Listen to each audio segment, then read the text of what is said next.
اس وقت ہم جائزہ لے رہے ہیں کہ کیا ایران پر حملہ ایرانیوں نے ٹال دیا ہے،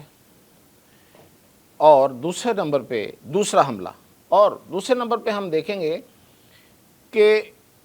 اسرائیل سے اب ترکی کے خلاف بھی آوازیں اٹھنا شروع ہو گئی ہیں۔ ترکی کو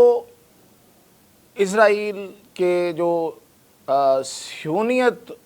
والے جو ایلیمنٹ ہے، جو اصل یہودیت اور صہیونیت کے لوگ ہیں، انہوں نے کیوں ٹارگٹ میں رکھا ہے، کیوں اس کا نام لیا جا رہا ہے؟ اور اس کے علاوہ سب سے اہم بات جو میں ڈسکس کروں گا وہ یہ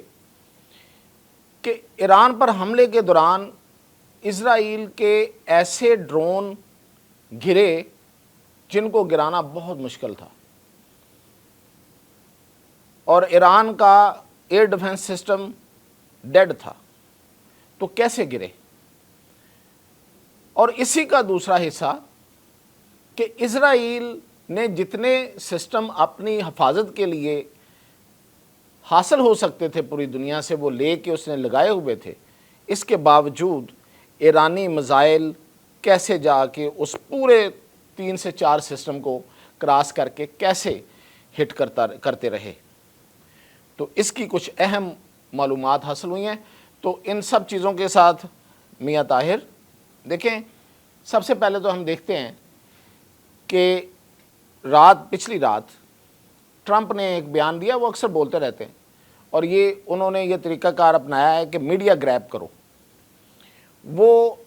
صدر ٹرمپ جو ہیں وہ بار بار میڈیا پہ آ جاتے ہیں، ہر نئی چیز پہ، ہر نئی بات پہ، جو بھی کسی طرف سے کوئی بیان آتا ہے اس پہ ریئیکشن دے رہے ہوتے ہیں، اور اس کا ایک ہی مقصد ہے کہ میڈیا کو گریب کر کے رکھو تاکہ کسی اور کو گنجائش نہ ملے۔ تو وہ رات کو آ گئے اور انہوں نے آ کے خامنہ ای کو خاصی سنائی، اور پھر کہا کہ اگر ایران جو ہے وہ یورینیم افزودگی کی طرف چل پڑا تو ہم اس پہ دوبارہ حملہ کریں گے۔ تو اس میں ایک بڑی عقل مندی کا جو مظاہرہ کیا گیا اور بڑا ہی پرومپٹ ایکشن تھا، بڑا اس سے ایک اطمینان ہوا، وہ تھا ایران کے وزیر خارجہ عباس عراقچی، ان کی طرف سے انہوں نے فوری بیان دیا کہ ہم بالکل اس طرف نہیں جا رہے۔ تو یہ بہت اس وقت جو سب سے بڑی بحث چل رہی ہے وہ یہ چل رہی ہے کہ ایران کے پاس 2 آپشن ہیں۔ ایک یہ ہے کہ وہ اپنے اس جو اٹامک پروگرام ہے اس کو جاری رکھے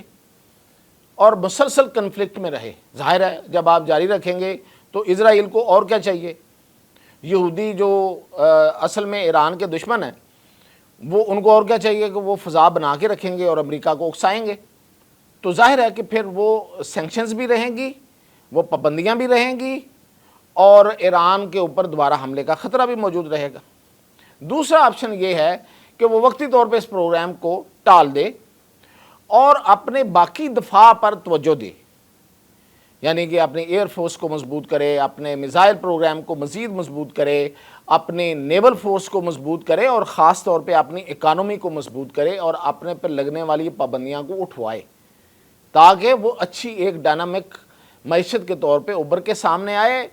مضبوط ایران جو ہے وہی اس کے ایران کے اپنے حق میں ہے اور امت مسلمہ کے حق میں۔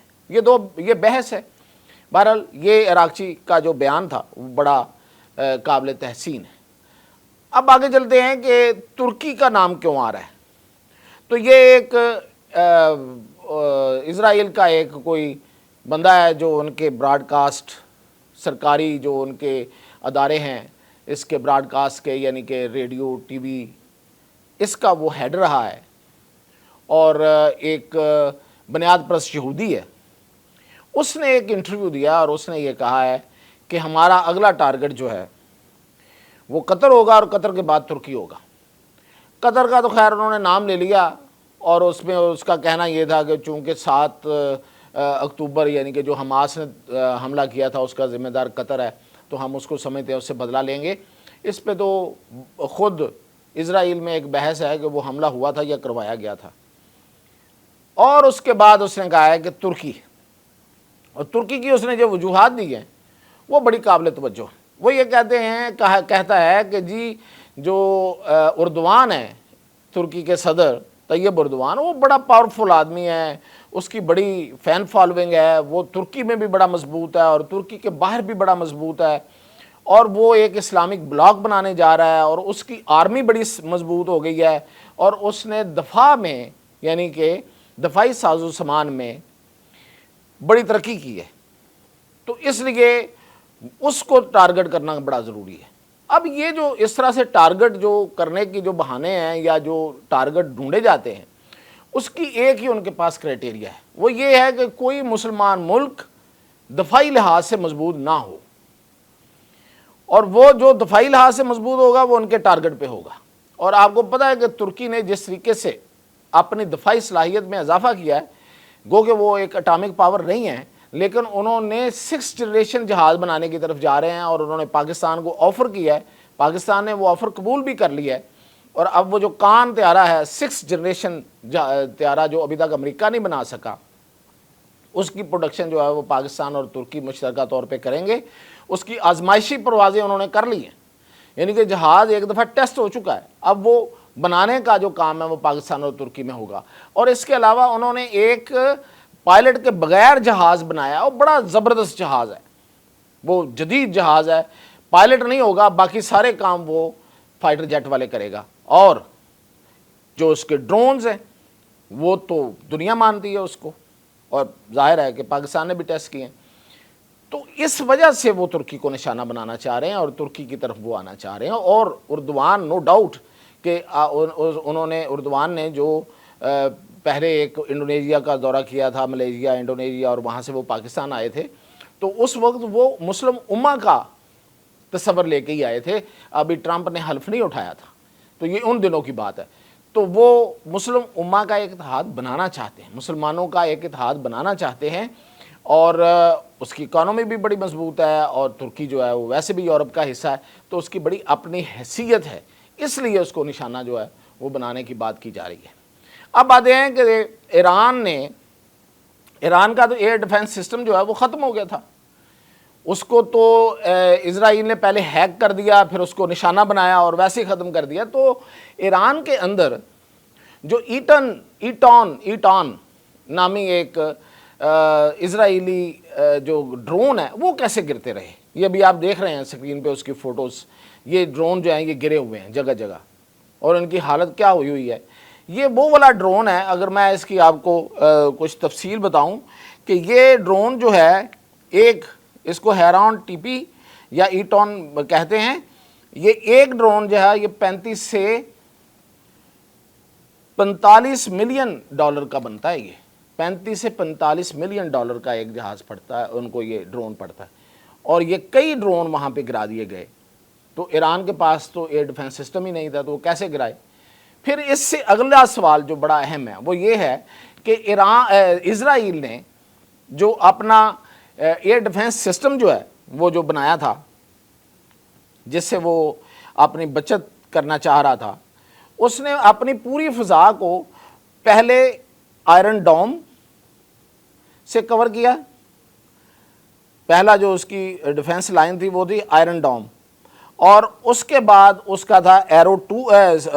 ڈیوڈ سلنگ، ٹھیک ہے، یہ اس کا نام تھا، جو اوپر والی لیئر تھی وہ اس کو کور کرتا تھا، اور اس سے اوپر ایرو 2 سسٹم تھا، یعنی کہ پورا اسرائیل اس کے فضا کے اوپر ایک پورا کرو بنا ہوا ہے، اس کرو میں کوئی بھی میزائل، کوئی راکٹ آئے گا تو وہ اس کو روک لیں گے۔ اب یہ اتنا مہنگا سسٹم لگا ہوا تھا، اتنے مہنگے سسٹم لگے ہوئے تھے، ایک میزائل پہ سینکڑوں جو ملین ڈالر ہیں وہ لگتے ہیں ایک میزائل چلانے پہ، اس کے اتنا مہنگا سسٹم وہاں لگا کے اس نے رکھے ہوئے تھے، لیکن اس کے باوجود ایرانی میزائل جو ہیں وہ اگر 100 میزائل پھینکا ہے تو اس میں سے 10 جا کے یا 6 جا کے ضرور لگے ہیں اور اس کو کراس کر گئے۔ آخر ایسا کیا تھا، کیسے ہوا یہ سب کچھ؟ تو اس کی ہم نے تلاش کی، تو ہمیں مختلف جو سورسز ہیں ان سے یہ پتہ چلا ہے کہ پہلی بات تو یہ ہے کہ جو ایران نے پہلے میزائل مارے شروع میں تو وہ نہیں لگے تھے، ان کو روک لیا گیا تھا، اور جو لگے تھے وہ آبادی کے باہر لگے تھے۔ اور یہ سسٹم جو ہے یہ کرتا بھی یہی ہے کہ اگر میزائل اس پورے ایریا، یعنی کہ جس ایریا کو انہوں نے کور کیا ہوتا ہے، اس سسٹم نے، روکنے والے سسٹم نے، تو وہ اگر اس سے باہر جا رہا ہو تو وہ اس کو نہیں روکتا، صرف اسی ایریا کو روکتا ہے جہاں آبادی ہے. ظاہر آبادی کو بچانا ہے یا آپ نے کوئی اہم تنصیبات کو بچانا ہے. تو وہ باہر جو لگ رہے تھے، سمندر میں لگ رہے تھے، اس کو وہ نہیں روک رہا تھا اور وہ لگ رہے تھے. لیکن یہ جو میزائل ہیں جو اس سے پہلے 3 ملکوں سے گزر کے جاتے تھے، وہاں سے بھی روکا جاتا تھا ان کو، اباکس کے ذریعے اور دوسرے سسٹمز کے ذریعے، وہاں سے بھی، اور طیارے فضا میں وہ بھی ان کو روکتے تھے میزائل مار کے. اب وہاں سے جو گزر گئے، آگے جا کے ان 3 سسٹم سے گزر کے اسرائیل کے تل اویو جو ان کا اور حیفا جو ہے اس میں لگتے رہے. تو اس کی آخر وجہ کیا ہے؟ تو پتہ یہ چلا ہے کہ یہ بیسیکلی ٹیکنیک کسی ایسے ملک نے ان کو بتائی کہ انہوں نے یہ بتایا ان کو کہ ایک تو آپ میزائل کے ساتھ ڈرون اڑائیں، ایٹ اے ٹائم دونوں مکس کر کے اڑائیں. ایک میزائل اگر صرف ہم ماریں گے تو اس کو وہ روک لے گا. ایک تو آپ ڈرون اڑائیں گے تو میزائل اور ڈرون کی دونوں کی حیت میں اور اس میں فرق ہوتا ہے، تو سسٹم دونوں کو ایٹ اے ٹائم نہیں روک سکے گا. تو یا تو وہ ڈرون کی طرف ہو جائے گا یا پھر وہ میزائل کی طرف مصروف ہو جائے گا. اور ویسے بھی اس کی ایک خاص کیپیسٹی ہے، تو اتنی کیپیسٹی بڑھا کے آپ چیزیں اڑائیں اور دونوں کو مکس کر کے اڑائیں تو آپ کا میزائل جا لگے گا. اور وہ بالکل کامیاب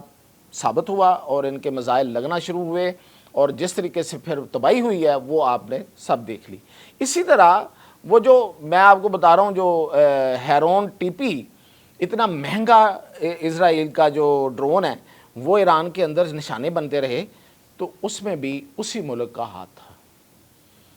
انہوں نے ہی ان کو گرانے کا ایک طریقہ بتایا تھا. اور وہ گرائے گئے ہیں، وہ نشانہ بنا کے گرائے گئے، وہ کسی سسٹم سے نہیں گرائے گئے، وہ بندوق کے نشانے سے گرائے گئے ہیں. اور وہ جس نے بھی طریقہ بتایا تھا وہ وہی ملک تھا جس کے سب سے زیادہ، باقی ملکوں سے زیادہ